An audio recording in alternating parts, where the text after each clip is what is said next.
വെച്ച് അന്വേഷിച്ചതാണ് അത് bullet proof തന്നെയാണ് എന്ന്. പക്ഷേ അത് ഞാൻ ആ കാര്യം പി ജയരാജൻ എന്ന വ്യക്തിയോട് ചോദിക്കുമ്പോൾ എൻ്റെ മനസ്സിൽ ഞാൻ കൺവിൻസ്ഡ് അല്ല. ഞാൻ ഇന്നത് തുറന്നു പറയുകയാണ്, ഞാൻ ഇതുവരെ ഈ കാര്യത്തിൽ പറഞ്ഞിട്ടില്ല, ഞാൻ കൺവിൻസ്ഡ് അല്ല. അതുകൊണ്ടാണ് ഞാൻ ആ വായിക്കുന്നതിന് മുമ്പ് തന്നെ ഇതിങ്ങനെ ശരിയാണോ, കാരണം ഈ സർക്കുലറിൽ പറയുന്നത് സുരക്ഷയുള്ള ഹൈ സെക്യൂരിറ്റി ഉള്ള വാഹനം എന്നേ പറയുന്നുള്ളൂ.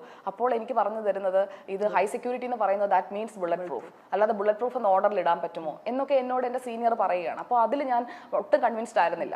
ആ കൺവിൻസ്ഡ് അല്ലാത്ത കാര്യം എനിക്ക് ചോദിക്കേണ്ടി വന്നു. അതിലെനിക്ക് ഖേദമുണ്ട്. കാരണം ആ പി ജയരാജന് ബുള്ളറ്റ് പ്രൂഫ് കാർ അനുവദിച്ചു എന്നൊക്കെ പറയുമ്പോഴേക്കും അത് ചർച്ച ചെയ്യപ്പെടുന്ന വേറൊരു രീതിയിലാണെന്ന് എനിക്കറിയാം. അദ്ദേഹത്തോട് ഞാൻ ആ ചോദ്യം ചോദിക്കുന്നതൊക്കെ ട്രോളായി.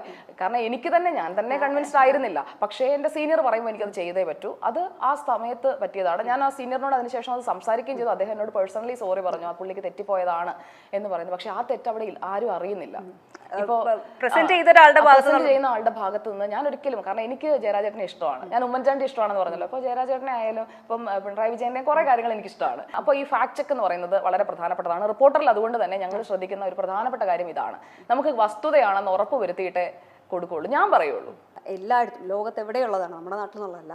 അതായത് എൻ്റെ പാർട്ടി ഓഹോ നിന്റെ ആ ഒരു നമ്മുടെ പണ്ട് കാലത്ത് അവർണരും സവർണരും ജാതിയുടെ പേരിലും റേസിസം എന്നൊക്കെ പറഞ്ഞ് നമ്മൾ ആൾക്കാരെ ഡിസ്ക്രിമിനേറ്റ് ചെയ്ത പോലെ തന്നെയല്ലേ ഇപ്പോൾ പൊളിറ്റിക്സിന്റെ പേരിൽ അല്ലെങ്കിൽ നമ്മുടെ എന്താ പറയുക നമ്മുടെ ഒരു രാഷ്ട്രീയപരമായ ഒരു ഇൻട്രസ്റ്റ് വെച്ചിട്ട് ആൾക്കാർ ഡിസ്ക്രിമിനേറ്റ് ചെയ്യുന്നെന്ന് തോന്നിയിട്ടില്ലേ? എന്തിനാണ് അങ്ങനെ ഒരു അല്ല ഞാൻ പറയട്ടെ, ഇപ്പോൾ ഒരു രാഷ്ട്രീയ പാർട്ടിയിൽ അംഗമായാലേ താങ്കൾക്ക് ജോലി കിട്ടൂന്ന് വന്നാൽ താങ്കൾ ആ രാഷ്ട്രീയ പാർട്ടി പോയി ചേരും. ഇന്ന് കേരളം കാണുന്ന ഏറ്റവും വലിയ പ്രശ്നം അതാണ്. നിങ്ങളൊരു രാഷ്ട്രീയ പാർട്ടിക്കാരനാണെങ്കിൽ നിങ്ങൾക്ക് ജോലി കിട്ടും, അല്ലെങ്കിൽ നിങ്ങൾക്ക് പിൻവാതിൽ വഴി നിങ്ങൾക്ക് നിയമനം കിട്ടും എന്ന് കണ്ടാൽ നിങ്ങൾ ആ പാർട്ടിയിലേക്കേ പോകൂ. അത് മനുഷ്യനിൽ സഹജമായിട്ടുള്ള ഒരു കാര്യമാണ്. പക്ഷെ ഞാൻ അങ്ങനെ പോയിട്ടില്ല. ഒരു രാഷ്ട്രീയ പാർട്ടിയുടെ ലേബലിൽ അല്ല, അല്ലെങ്കിൽ ഒരു രാഷ്ട്രീയ പാർട്ടിയുടെയും അംഗമായിക്കൊണ്ടുള്ള ജോലി നേടലോ ഒന്നുമല്ല. ഞാൻ പറഞ്ഞല്ലോ, ഞാൻ ആദ്യമായി ജോലി ചെയ്യുന്ന news channel Kairali people TV ആണ്. എന്നാൽ ഞാൻ SFIയുടെ ഒരു കേഡറോ അല്ലെങ്കിൽ CPIM പാർട്ടിയിലെ ഒരു അംഗമോ അല്ല. അവിടെ എന്റെ മെറിറ്റും ഞാൻ ഇന്റർവ്യൂ അറ്റൻഡ് ചെയ്ത് കൃത്യമായ വഴികളിലൂടെയാണ് ഞാൻ വന്നത്. പക്ഷേ പാർവതിനെ പൊതുവെ SFIയുടെ ആളല്ല, BJPയുടെ ഒരാളായിട്ട് തന്നെയാണ് ഇപ്പോ നമ്മളിപ്പോ ബിജെപിയിൽ അംഗത്വമുണ്ടോ എന്ന് ചോദിക്കും. സംസ്ഥാന പ്രസിഡന്റിനെ ഫോൺ നമ്പർ എടുത്തൊന്ന് വിളിച്ചു നോക്കി അറിയാമോ. അംഗത്വം ഉണ്ടോ എന്നല്ല ഞാൻ ചോദിക്കുന്നത്, അംഗത്വം ഉണ്ടോ, അംഗത്വം എടുത്തില്ല. പക്ഷെ ഞാൻ പഠിച്ച കോളേജിൽ ABVP ഇല്ല. ഞാൻ അതിനുശേഷം BJPയുടെ അംഗമാവുകയോ ഒന്നും ചെയ്തില്ല. നമുക്കൊരു എന്താ പറയുക, അല്ല ഞാൻ BJPയിൽ അംഗമായാൽ അതൊക്കെ വാർത്തയാവില്ലേ?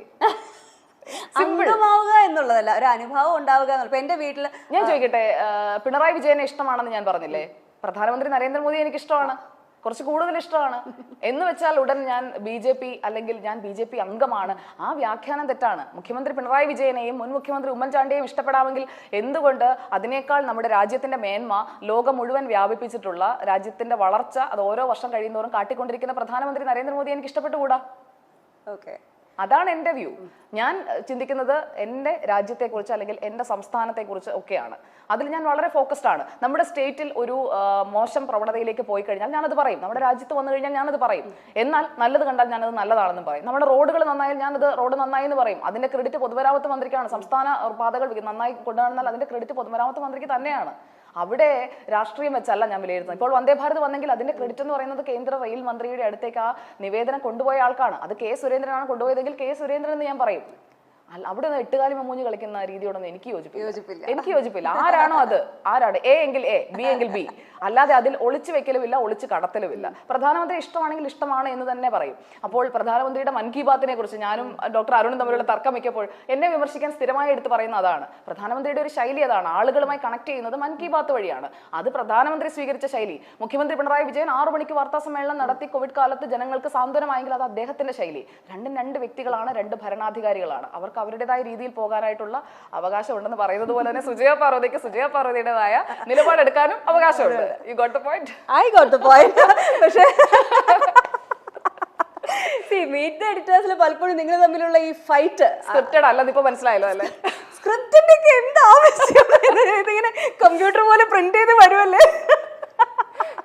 ഇപ്പൊ പലപ്പോഴും നികേഷ് കുമാർ സാറ് നിങ്ങൾ രണ്ടുപേരും ആർഗ്യുമെന്റ് നിൽക്കുന്നത് ഞാൻ കാണുന്നുണ്ട്. അതെ, സാറിന് ടെൻഷൻ അധികം സഹിക്കാൻ പറ്റാത്തതുകൊണ്ടാവും. പിന്നെ സാറ് എന്ന് പറഞ്ഞു കഴിഞ്ഞാൽ സാറ് ഞാൻ പറഞ്ഞല്ലോ, ഞാൻ ആ റെസ്പെക്ട് കൊടുത്താണ് എപ്പോഴും. ഞാൻ സാറേന്ന് തന്നെയാണ് ഞാൻ ആ ഷോയിലും വിളിക്കാറുള്ളത്, നികേഷ് സാറേന്ന് വിളിച്ച്. അതായത് ഞാൻ അദ്ദേഹത്തെ ആദ്യമായിട്ട് കാണുന്നത് 2011 ഈ റിപ്പോർട്ടർ ചാനലിന്റെ തുടക്കത്തിന് മുമ്പുള്ള ആ സമയത്ത് എന്നെ വിളിച്ചതിന്റെ അടിസ്ഥാനത്തിൽ ഞാൻ അവിടെ വരുമ്പോഴാണ് ഞാൻ ആദ്യമായിട്ട് നികേഷ് സാറിനെ കാണുന്നത്. അത് കഴിഞ്ഞിട്ടുള്ള ഞാൻ ഏഷ്യാനെറ്റിലേക്ക് പോയതിനു ശേഷം ഞങ്ങൾ നേരിട്ട് കണ്ടിട്ടില്ല. അത് കഴിഞ്ഞ് ഇപ്പോൾ വരുമ്പോഴും ഈ റിപ്പോർട്ടർ തുടങ്ങുന്നതിന് തൊട്ട് മുമ്പുള്ള ദിവസം കാണുമ്പോൾ സാർ എന്നെ ഞാൻ കാണുമ്പോഴത്തേക്ക് ഇത് നമ്മുടെ കുട്ടിയാ എന്ന് പറഞ്ഞ് ചേർത്ത് പിടിക്കുന്ന ആ ഒരു വാമത്തുണ്ട്. അതാണ് ഞാൻ പറഞ്ഞത്, ഇന്നലെ കാണണമെന്നില്ല, വർഷങ്ങൾ കഴിഞ്ഞാലും നമുക്ക് ആ വ്യക്തിയുടെ ലൈഫിൽ അല്ലെങ്കിൽ ആ വ്യക്തി നമ്മളെ ഓർക്കുന്നുണ്ടെങ്കിൽ അത് ഞാനൊരു പ്ലസ് ആയിട്ടാണ് കാണുന്നത്.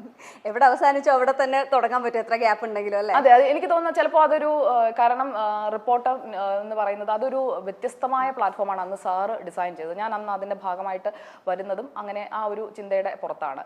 അതിൽ നിന്ന് ഇപ്പോൾ പുതിയ രീതിയിലേക്ക് അതിനെ കൊണ്ടുപോകാനായിട്ട് ഒരു ഇത് വരുമ്പോഴേക്കും അതിലേക്കും എനിക്ക് വരാൻ പറ്റുന്നു എന്ന് പറയുന്നത് ഞാനതൊരു പ്ലസ് ആയിട്ടാണ് കാണുന്നത്. കാരണം അത് ദർ ഈസ് സംതിങ്. അന്ന് അവിടെ നിൽക്കാതെ പോയ ഞാൻ ഇവിടെ തിരിച്ചു വരണം എന്നുണ്ടെങ്കിൽ എന്തെങ്കിലും സംതിങ് ഡെസ്റ്റിനി പ്ലാൻ ചെയ്തിട്ടുണ്ട്, ഇവിടെ വന്ന് എന്തോ ചെയ്യാനുണ്ട്. അപ്പൊ അതുകൊണ്ട് അതിനു വേണ്ടി ആയിരിക്കും ബ്രേക്ക് എടുക്കണം എന്നല്ലേ വിചാരിച്ചിരുന്നത്? 24 മാറിയിട്ട് അങ്ങനെ ഒരു ഇല്ല, ഇടയ്ക്കൊരു ബ്രേക്ക് എടുക്കുന്നതിനെ പറ്റിയിട്ട് വന്നിട്ടേ ഇല്ല. ഇല്ല. പക്ഷെ അങ്ങനെ ഒരു ന്യൂസ് വന്നതുപോലെ ഇല്ല, ബ്രേക്ക് എടുത്തില്ല. ഞാൻ കുറച്ച് തീർത്ഥയാത്രയൊക്കെ നടത്തി, ചിത്രങ്ങളൊക്കെ കണ്ടുകാണല്ലോ. ഞാനന്ന് കാശിയൊക്കെ പോയി. ഞാനന്ന് ഉത്തർപ്രദേശ് മുഴുവൻ ഒന്ന് യാത്ര പോയിരുന്നു. അത് പബ്ലിക് പോളിസി റിസർച്ച് സെന്റർ എന്ന് പറയുന്ന ഒരു റിസർച്ച് ഇൻസ്റ്റിറ്റ്യൂട്ടിന്റെ അതിന്റെ ഇൻവൈറ്റ് അനുസരിച്ചാണ്.